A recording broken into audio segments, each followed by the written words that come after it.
திருப்பாண்டிரு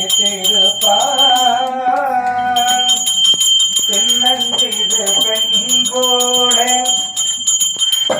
தாடை உடை உடுத்தி சிவகங்கை குலத்தருகே துர்க்கை பிடித்திருப்பார்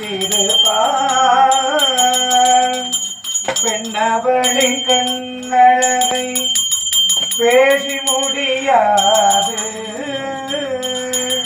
பேரழகு கீடாக வேறொன்றும் கிடையாது.